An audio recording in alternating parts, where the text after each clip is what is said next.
You just found the perfect product that helps with staying cool during hot summer runs. No more gross warm water. Stay cool with this product from Gear Handle. This hydration tube cover helps keep your water cool and easily accessible. Stay hydrated during those long summer runs or even delay from freezing in the winter. Plus, they're compatible with various brands of water bladders and come in various colors. Visit gearhandle.com and use promo code H2O today.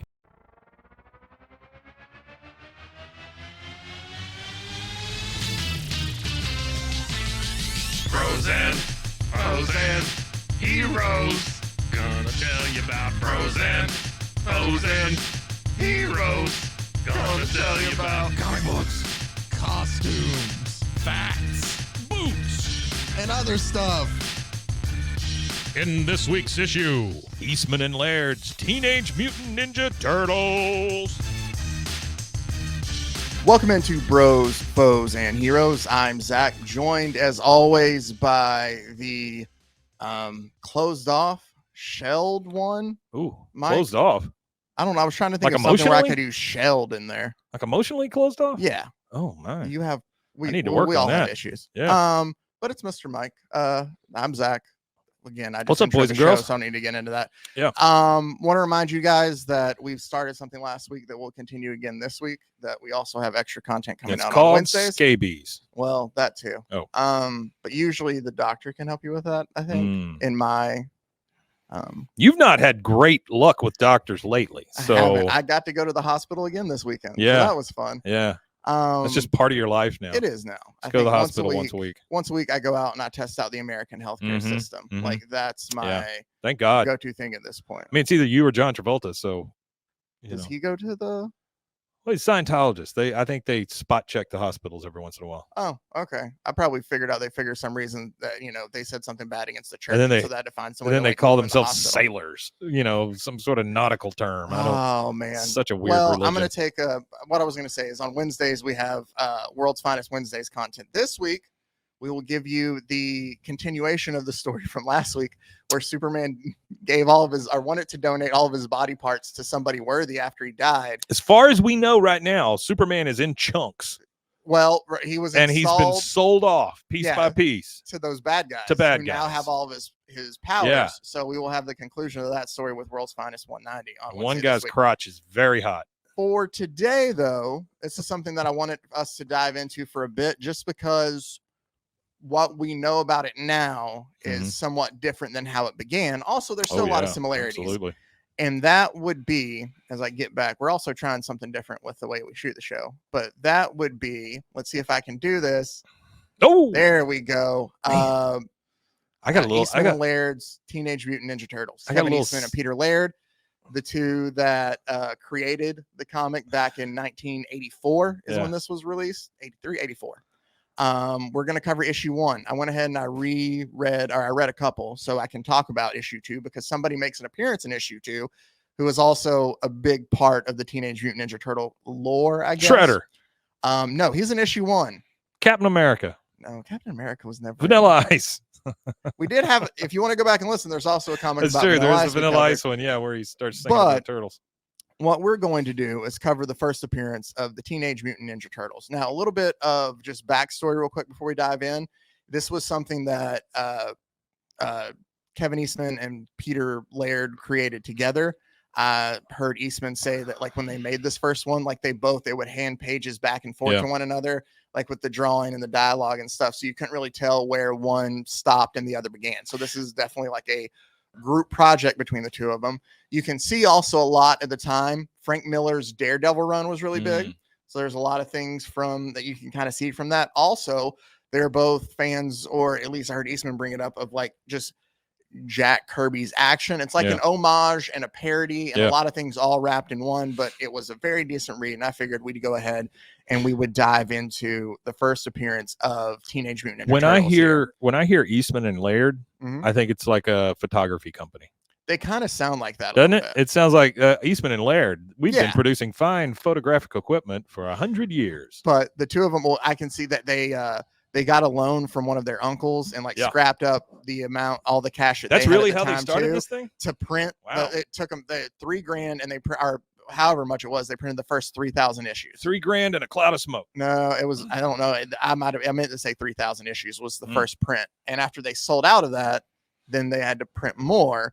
And like, I watched a little documentary over the weekend where like Eastman's like, I found out that we can make like $2,000 a piece from doing issue 2. And we were like, oh, we should do issue 2 from this. Like, it sparked, this comic sparked a big, like, kind of renaissance almost, and well, not renaissance, but it ushered in the whole black and white comic phase. I will say that was really big in the 80s. It really stood out to me because of that.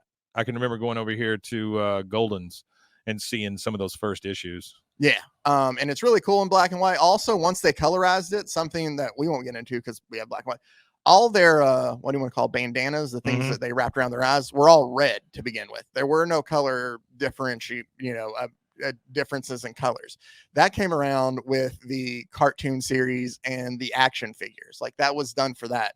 Same with the whole adding of them liking pizza was done in the cartoon. They love their pizza. Same as Michelangelo saying cowabunga. That was taken from an old peanut strip. Like, but it was stuff added into the cartoon, not necessarily from. Yeah, I think Linus says it in one. But a lot of, they kind of branched out on their personalities a little bit more for the cartoon, but you still see a little bit of it here in the first comic. But we are introduced to our turtles here, just kind Look of at those turtles. I know, and I like the little I think that they look really cool throughout this whole thing. Yeah. It's hard to tell which one's which, but obviously their weapons always stayed the same. Yeah. So Donatello always had the staff, Leonardo always had the sword, Raph always had the size, and Michelangelo always had the nunchakus. I always used to call them nunchucks, but I think nunchucks is what I think they're called nunchakus. Who calls nunchakus?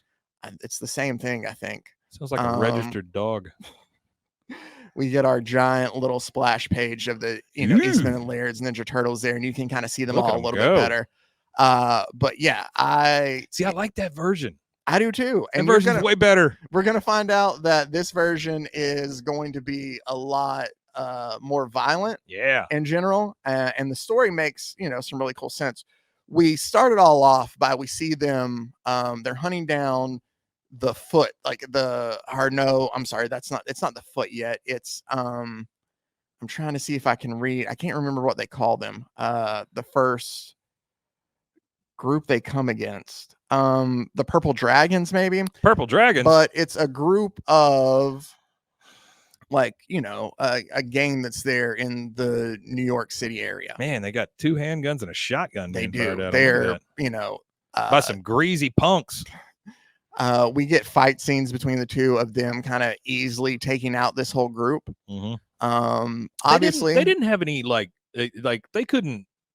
they weren't like bulletproof, or they couldn't fly. No, there's nothing like that. It's just they're very good at, they're just ninjas. Exactly. That are turtles. Yes. Okay. They're taught by, and we'll get to that.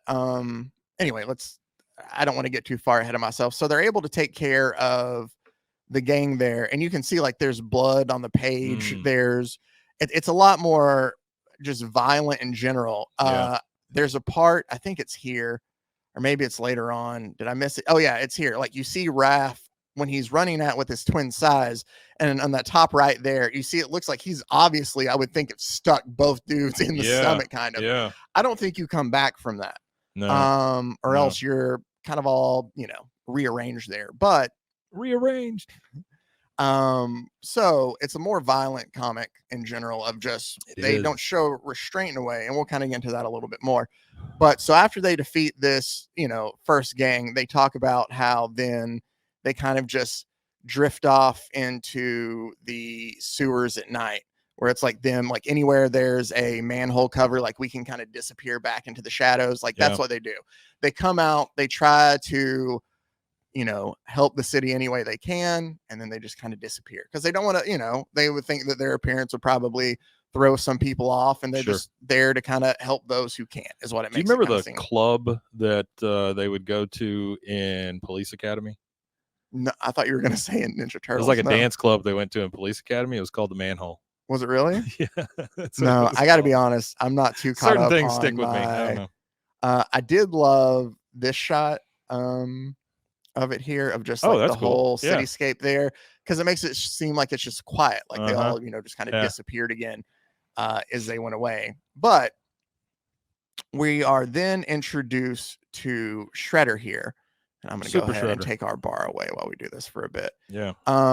You see, yeah, like we're introduced to Shredder, and they come back and tell him, like, you know, hey, we've taken care of the, you know, of the group that we fought, and now Master Splinter against 15 foes is like how many we got. Like, we took out a good amount. Is the origin in here as Yes. well? Okay. That's what we're about to get into it. Okay. All right. So Splinter essentially tells him, and that's why I'm going to take myself off here while we do this. Yeah. Splinter essentially tells them their origin story of how he was a young rat, a pet, and he like stayed in his cage, but he had a master, and the master, Yoshi, does it say his name yet? It might come up a little bit later. Yoshi, that little thing that Mario the dinosaur rides on. from Mario. Yeah. No, but he talks about there we go. I can't zoom in. I love how that works, but it's That's okay. Hamato Yoshi. Hamato Yoshi. Yoshi. His name. There we go. I had to kind of look in and pull out my readers for a bit. And he tells him that essentially, like, you know, he was one of the best of all the like shadow warriors, is this group that he works with there, and that he was his pet, but he stayed and he would watch him like practice his kung fu and stuff. Right. Sure. And even as a rat in a cage, no Smashing Pumpkins reference there. They are he a rat would in a go cage. through and like do all the moves and stuff too. And he essentially learned, you know, martial arts from his master that was also his owner there as him as a pet. We then also get to see, though, that there was a young woman, like there usually always is. So he was just a rat. He's a regular rat who just started talking and learning karate. No. We'll get to that. We're going to get to that a little bit. All right. Okay. He's like, he gives a big, long, explanation. I mean, I'm just trying to figure out how this happened. He does say that Yoshi was one of the famous Foot Clan, which is a Daredevil reference, because there is the hand in Daredevil. There is the foot in Ninja Turtles. Yeah. Also, we'll find another reference, I guess, or another callback. There's a lot of references to Daredevil at the time, which was really big, that Frank Miller had a really big run on at the time. So, but while they're there, or what we find out is that there is a lady that both Yoshi, his master Yoshi, is fond of, as well as another man named Tang Shin.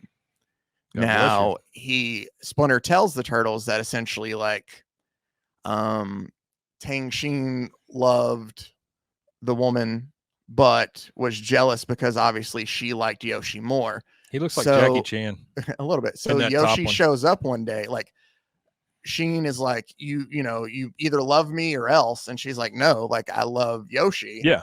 And so he actually starts, we have abuse in here. He starts beating up this woman. Oh my God. And that's where like Yoshi shows up and is just kind of blinded by rage of seeing this, like, the woman he loves, like, just kind of beaten and bruised by this other man. And so he ends up, in his rage, like in fighting, ends up killing Tang Shin. Jeez. He decides, hey, this is already way more violent than for sure any of the other stuff. He decides, hey, I can either like commit suicide and like try to be like, I guess respectable there because what I did, or we can try to escape over to America to get away from this, where the two of us can kind of live our lives together. Okay. So that's what they decide to do. While they have the funeral for Tang Shin, his brother is very much kind of a hothead and learns and ends up becoming like the best warrior there in the entire Foot Clan. And his main goal is, the Foot Clan bad or good at this point? They're bad. I mean, they're a bunch of they're essentially bad. Okay. Is what we're going to say. Right. But his brother, who, again, it's so small for me on here that it's hard to read. There we go. I know this is great for Saki. Good audio. Is the Saki. Saki. Yeah, the younger brother is Saki. Rice wine. And so Saki like it says the Foot Clan kind of took a hold of his anger as they used it to train him, as he like was just purposely like, hey, I just want to get revenge on. Foot Clan took him by the ankles. They did. I just want to get revenge on Yoshi for killing my brother. And so like that kind of takes over him, even though he's one of the younger ones. Like he ends up becoming like this massive, or they look at his skill as improving so much that he's essentially the best warrior in the group, and they let him be the leader of the Foot Clan. And this is Shang-Chi's brother. Shang-Chi I feel is the Marvel character. It's I should have names. You're good. But it is the younger brother of the guy who died. Who killed, yes. Gotcha. Who Yoshi killed. So now he's the big toe. So now he's the big toad. Okay. Is that what you said? Big toe. Yeah. Toe. Yeah. I thought you said toad, like a Mario reference. No, I meant toe. Yeah. Toe. So what Saki ends up becoming is the Shredder, is what he eventually adopts the moniker, like the so he becomes Shredder. The younger brother becomes Shredder. Okay. And so he goes back to New York to look for Yoshi and his wife now, because he is finally, it's about 15 years later. Right. But he's going to get the revenge on, Yoshi for killing his brother. Is that the entire thing? Like, that's why Shredder was born? In this one, yeah. In the original issue. That's why. To get revenge for his brother's death. Wow. And so he's there, and Yoshi. For some reason, I thought it was more than that. I thought it was bigger than that. I mean, it's been added. Here's the thing: is there's so many different iterations of these characters now, and like each like IDW's done a series, and Mirage. This is the Mirage series, and there's like so, and all the cartoons have like different. Yeah. There's so much different lore and stuff. Well, I mean, in the cartoons, I think it's just those guys are bad and we're good. That's about it. That's about as deep as it goes. And like that's kind of how it is here in the beginning. But you notice that. It is Shredder is the younger brother of the guy that Yoshi killed to protect his now wife. Gotcha. But Yoshi comes home to find his wife dead. Whoa. And is surprised, like who is it? And sees that it's Shredder. We're like 5 pages in, and there's a bunch of people that have died. And Shredder ends up killing Yoshi too. So in the by my count, that's about 18 people so far. Yeah. In the scuffle. There's a lot of people in the scuffle. The cage becomes undone, and like Splinter escapes from the house. Gotcha. And now he has no master or no owner. He's like out on the streets doing what rats do, scavenging and stuff, eating melon, dragon pizza. Sure. I did appreciate this. It talks about just verbatim here. While he's going through like the streets and like looking for food and stuff and scavenging, he's like, one day everything changed. Then while I was searching in a trash can for my next meal, I witnessed a near accident. He talks about like an old blind man was crossing the street when this giant truck was coming, and this young kid leaped into the street and knocked the blind man out of the truck's path. But as it screeched to a jarring stop, a metal canister bounced out of the back of the truck and struck the young man in the face. And it shows it breaking everywhere all over the young man, as well as down into the sewers and on over the streets too. Now, is Master what's the guy's name that Matt Murdock? Splinter? Oh, Splinter. Sorry. Right. He's their captain. He's their master. So he gets some of this ooze on him too. Is he not blind? No. Oh, okay. All right. But he gets some of the ooze on him here too. And if you're listening, you know that that's very much also the Matt Murdock Daredevil origin. He got ooze on him? Do you not remember how it started? There was like the chemical, it blinded him. Oh, okay. Remember, he goes to save a man or an old man out of the way of a truck, and it's a chemical truck, and it spills over, and the chemicals blind him. I guess I never knew the origin. So in the first Teenage Mutant Ninja Turtles, they're telling us like, hey, that stuff that blinded Daredevil turned the turtles into what they are. Wow. Granted, obviously, or that's how I take it. I know that might be a little bit of a reach, but it makes sense to me. I don't know. It sounds like it's hand in hand. Well, and again, with the foot in the hand, like they loved obviously what was going on at the time, and that Frank Miller run is probably one of the best runs that he's ever had on anything. Foot in the hand is worth 3 in your bush. That sounds. That's what my grandfather used to say. I don't know. Did he? Yeah. Did he do that a lot? He was senile though. How many? Wait, 3 in the bush? 3 in the bush. Yeah. Huh. 1 in the hand. A foot in the hand's worth 3 in the bush. Yep. I don't know 3 of what. What is he kicking? I don't think he's kicking anything. All He's right, just putting so 3 feet in the bush. So then Splinter talks about how he would grow. Man, look at those turtles. And he noticed that the turtles slowly grew too, but they were growing bigger than he was. Yeah. And that eventually, after a while, they started speaking too. Oh. So I'm a turtle. he essentially taught them all what he knew that he learned from his master I Yoshi. gotcha. Yeah. And that gives us the Ninja Turtles we have now. Look at them. That is very much like a Batman. action, yeah. Or action Daredevil, honestly. kind of, yeah, pose there. Yeah. But Splinter says, now that you guys are ready, it's time for us to go ahead and get our revenge for Master Yoshi. Good deal. Let's go. So he sends Raph out to go send a message to Splinter of like them challenging him. Right. So Raph goes through the city and it shows him like get to where Splinter's hideout is, and he takes out a couple guards before alerting anybody. And Splinter is actually meeting with somebody or with a group where he's like, my group will offer you protection, and you know, like we'll be able to take care of you no matter what.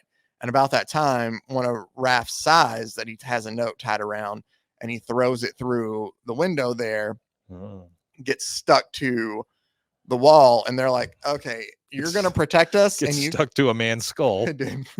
Like, you're going to protect us, and you can't even protect people from like breaking into your own hideout. Yeah, like, we're good. Fair point. So what they do there then is he unravels the note and he looks at it and reads it and sees it's like, hey, we're challenging you to like a rap battle. Yeah, it is. We're challenging you to off. rap battle. You can bring your own beatboxer or you can provide your own beats, but we need to bring know your own about them cardboard. Sure. No, it's essentially telling them like, hey, tomorrow night, they give them 24 hours. Like tomorrow night, we're challenging you. And kind of like a, you know, to avenge Yoshi's death. Because your dad can't just buy a mountain and close the ski school. We're going to have a bake sale. So they all show up on top of the building. Here's Warrant to help sell some tickets so that we can save the town. They show up and they meet Shredder. I always thought Shredder was cool looking. Shredder is very cool. He is kind of cool when especially standing next to a bunch of turtles. Oh, you know? for sure. He looks kind of cool. And so even here, like he looks really cool. Yeah. So it's 4-on-1 essentially. Like I love that Shredder art there. He looks like a character you would find in like Mortal Kombat. You know? Yes, very much so. Yeah. He kind of looks like Shao Kahn from Mortal Kombat. That's what I was thinking was Shao Kahn. Yeah. Had like the bone mask. I love how you just go along with it. Like, I was thinking Shao Kahn. Yeah. That's what I was thinking. Anyway, so while they're there on top of the building, this large knockdown drag out fight kind of takes place. That'll happen. It's a lot of action here. I'm sorry. Before he does, he tells him, he's like, you didn't think that I was stupid enough to come alone then. Like it's 1 versus 4. So he has other Foot Clan members that he sends out. And there's a lot of nice action in this first issue. And it's the 4 turtles battling all the other ninjas that came with Shredder there. Does anyone ever call them mutants? Not mutants. Did I call them mutants? No, I'm saying it's Mutant Ninja Turtles.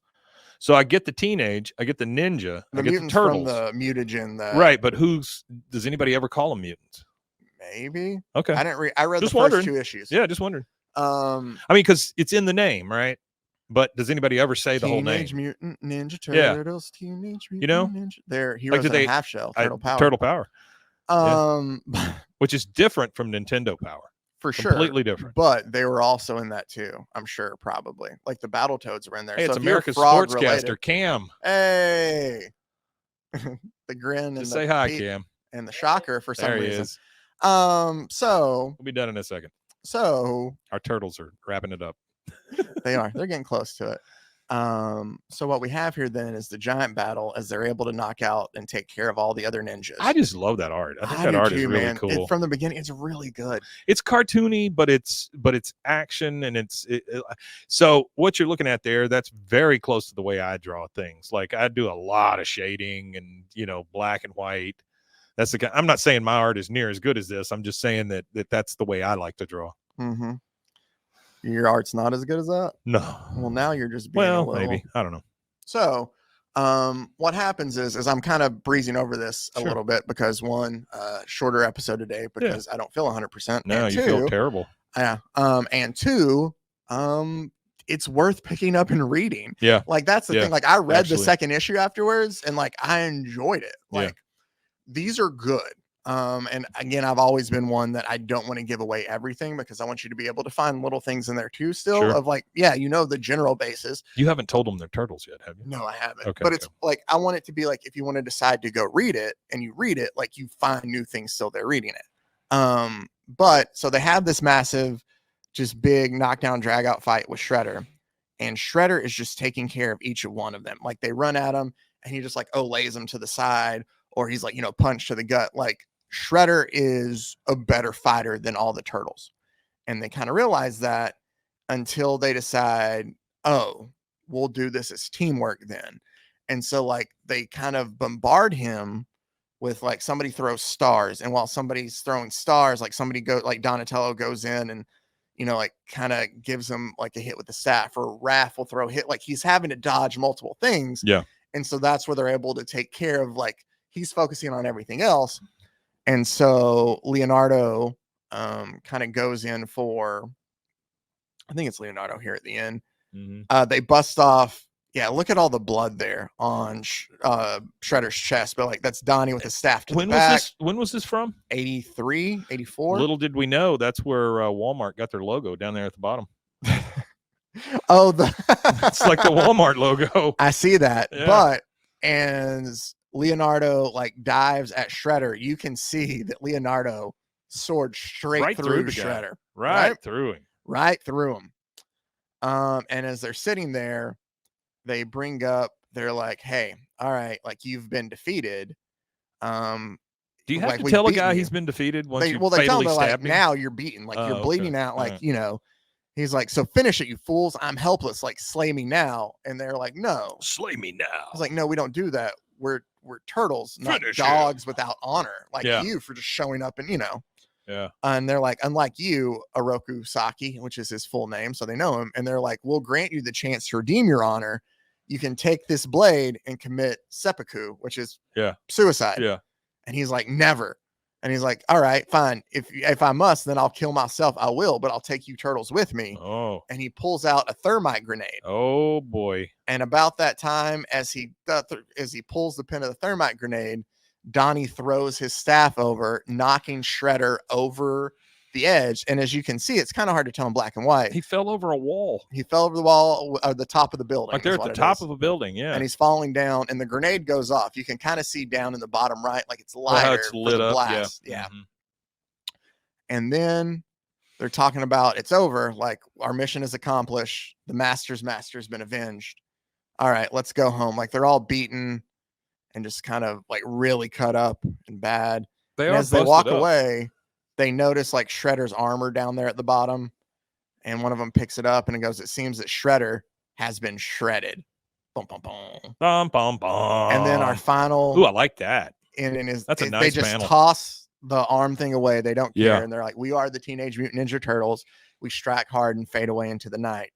And that's where issue 1 ends. So you ask, or maybe I do really ask, like Mike, that piece though, right there. I do too. Like cool. There's a lot of great pieces. A lot like of drawing, that. a lot of action in it. So you might ask yourself, Shredder died in the very first issue? Yeah. That's their big bad. It is. And watching the documentary I watched over the weekend, they were like, everybody asked us, why did we kill Shredder in the first one? Well, we didn't think there was going to be a second one. Yeah, like sure. when they did this, they just did the first comic. So it makes sense they would tell a full, complete story. Mm-hmm. But like this all started, they were watching, to add a little history there, because I watched it, was really interesting. They were watching TV one night, and like Kevin, just to annoy kind of Peter while he's watching TV, drew this, and I wish I could find it. I should have prepared better and had it, because it's a turtle that looks like an actual turtle standing up, but I have seen that drawing. Yeah, it's like a regular box turtle just standing up, with a little mask on. And so I love how I'm sitting here. So he would draw those and like, so he drew it, show and he like them to passed it to him. I can't pull it up easily. And he like passed it to him, and like Laird laughed, and he would like draw one of his own then and pass it back. And so that's how it just went from them like doing it. And they were, at first they were just Ninja Turtles. That's what they were. And then they kind of came up with the Teenage Mutant part of it to kind of like, you know, make it a little bit more ridiculous and make it, you know, like it just fit and it flowed better. I went ahead and I read issue 2 as well, and there's just some things that I wanted to bring up from that I liked. I read the Please first do. 2 issues, and they're both great, both standalone stories. Oh, are they?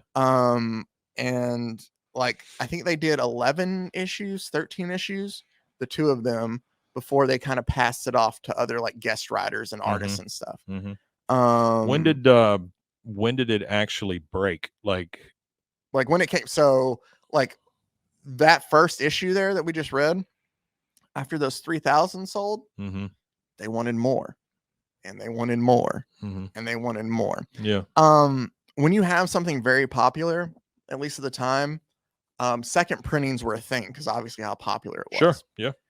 They got all the way up to 5th printings. Like this thing, like the comic was a massive hit that they didn't think no. And then they were able to get I think it was Kenner with the toy deal afterwards. That's actually what I was going to. And then the cartoon came out in 87, just like 2 years later. Like that's how quick this thing was. Or maybe 3 years later, maybe 84. But like it kind of was like a phenomenon in a way that just swept over. And then once the cartoon came, it was obviously like, I don't want to say dumbed down, but like brought down a little bit for all the kids. I mean, I think it's fair to say. And other it was things dumbed were added, down. like we talked about, like their love for pizza, the different color bandanas, so you could tell them all apart. Because I might have said this before, but when they started coloring these back in the day, all of them were red. So the only way you could tell them apart were they was they're really? different. Yeah, they all had red ones. It was by the weapons. I can't tell what company this is. I don't know, or maybe I almost said JLN, but I think that's a video game company, and JVC made VCRs. Anyway, the second issue, got a van. Ooh, we can do this like that. But the second issue, yeah, involves. Do you know the Mousers? That's another big thing that's been around. Those little robots. Oh no, I don't know anything. So about they're those. the little robots that like kind of, if you've played a video game or if you watch Ninja Turtles, you know what the Mousers are. And we're introduced to them. It's very, very much a lot more violent here. As I get our bottom third away so you can see the full page. Who was it? Playmates. Okay, Playmates did. Yeah, not sure why it took me that long. Baxter Stockman is still the doctor. He was a bad guy later on too, and he's made these Mouser robots to go down in the sewers and essentially get rid of the rat problem. Oh. But as you can see, like look at it, it's just blood dripping down it, like it's ate a cat. Yeah. Here's where we're also introduced to, and that top left over there, that's Miss April O'Neil. Oh yeah. Who's so on the top right? Is that Sammy Davis that's Jr.? Baxter Stockman. Oh, okay. He's the doctor or the professor who made the Mousers there. Yeah, they're just dripping blood. Yeah, but so we're introduced to April as his assistant.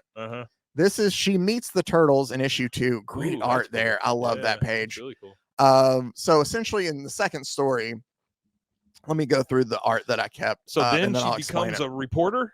I guess eventually. I don't know if that might have been for the TV show too. Like that might have been something that came later. I did appreciate change that damn pantsuit when they see her, or when she sees them, like she passes out and there's just a bar of black before like, she wakes up. The thing that I really appreciated in the second one, before I just briefly tell the story, is here, like they're introducing them of like, hey, my name's Splinter, like we're sorry to like startle you. And she introduces them all, and she's like, well, thank you all for saving me from those robots. Just what are you though? And like, where did you come from? If you don't mind me asking. And Splinter goes, no, not at all. Our story is long though. And then we just get a panel in there for the origin story of Splinter and the Turtles, see issue number 1 of Teenage Mutant Ninja Turtles. Yeah. And then it cuts back to her and it says 1 hour later. What a fantastic story. Funny. Yeah. Which I appreciated a lot. So that's what James Gunn should do in every one of the new DC movies. That was just so funny to me. To see the origin of Superman, go watch any other Superman movie. So in that story, though, Baxter Stockman uses the Mousers to kind of dig through the steel walls and stuff of the city to get into now that you say that, I do remember those things. And to steal money. Like he stole over $900,000. Then he decides to hold the city ransom because he can use the Mousers to eat through like the foundations of buildings. Sure. And if they don't give him what he wants, then he like causes buildings to topple. All the Mousers, there's like 200 plus of them, run wild in the sewer, like trying to kill the Turtles and April, who April figures this all out. And Baxter Stockman figures out that realizes, hey, I need to take care of her too. Donatello works with April. He's the smart one still in this. Yeah. To figure out like a computer virus or a way to reset the power to like kill all of their, like to essentially stop all of them before they attack them all, which they're able to do at the end. But excuse me. So issue 2, you get the Turtles and April O'Neil together. Casey Jones does come up in the original run. Really? They thought about how essentially his thing is like he's so caught up in like the action movies. He's the the 80s. hockey mask guy, right? He's the hockey mask guy. Okay. But he's like so caught up in all the action movies of the 80s and stuff like that. That's why he is the way he is. That is the way he is. It's not like there's some tragic backstory. He's just like, oh, that's cool. I'm gonna go out and fight crime, kind of in a way. Yeah, I love Jason and I love action movies. Well, that's the thing is he carries a golf bag.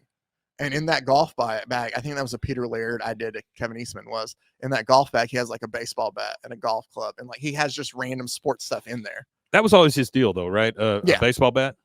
Yeah, he had a baseball bat a lot. Okay. But so he shows up. Like, there's a lot of like people that are end up being a big part of the lore, from the beginning. But there you go. So that was the first, Teenage Mutant Ninja Turtles.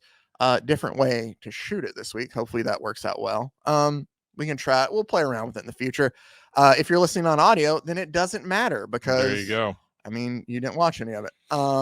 But that you didn't get to see me in my fantastic get up face. Yeah. Mask. Yeah. I'm not wearing a mask.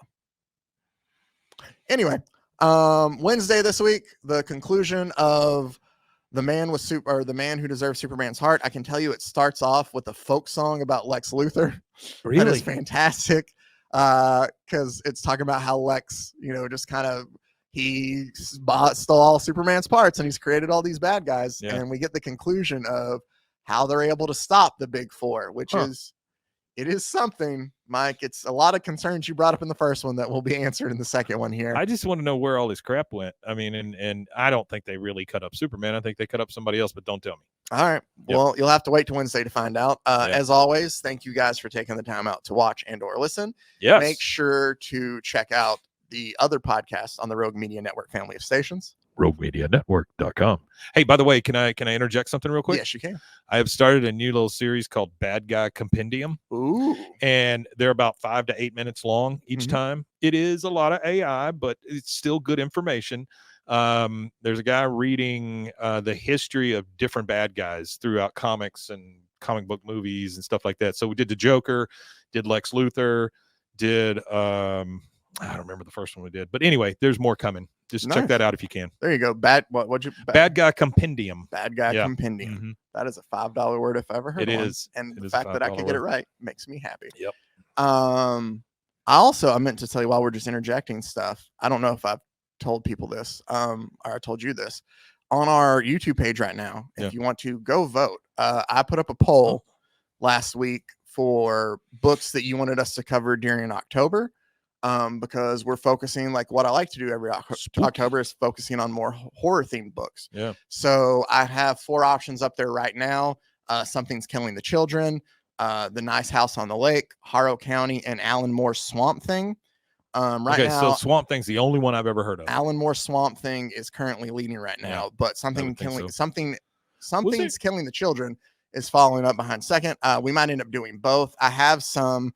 I can tell you right now, but go ahead and go vote and let us know. Was there ever a Friday the 13th comic? I'm sure there was. There had to be, right? I'm sure there was. There had to be. But I'm also going to do some old EC Tales of the Crypt at some point in time too during October because I know Mike loves those. I would think that a Friday the 13th comic would be great in like that black and white. I just think you could get away with a lot of stuff. Well, about the time it would come out, you would think so too. Well, I just think you could do one now, pretty easily with black and white. This is going to be great, but your character the character never changes, No, Jason is Jason. There was a Friday the 13th comic book. Was there? I'm pulling it up right now. It was a 6-issue limited series published by Wildstorm Productions. Wildstorm. An imprint of DC Comics between February and July of 2007. See? Yeah, they waited. They waited a while. Now, I know like Army of Darkness had a comic book. Yes. There was a lot of Evil Dead stuff, things like that. And there were some crossovers. Well, a lot of times movies had like comics, like Jack Kirby did a 2001 A Space Odyssey as a comic book form before he turned it to a series where he like did his own stories in there too. That's cool. But Yep. So there you go. A lot of stuff to look forward to. Kirby was really forward thinking, honestly. He was. He invented a lot of this crap. Love the guy. Yeah. My favorite for a reason. Anyway, thank you as always for taking the time out to watch and or listen. I'll have shorts for us this week of some ridiculous stuff. Skate Man is going to be one of them. Skate Man. You can look forward to that. But until next time, stay safe, everybody. And golly con. Pros and heroes.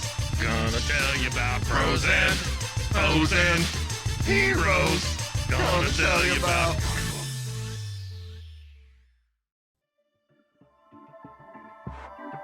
This has been a Rogue Media Network production.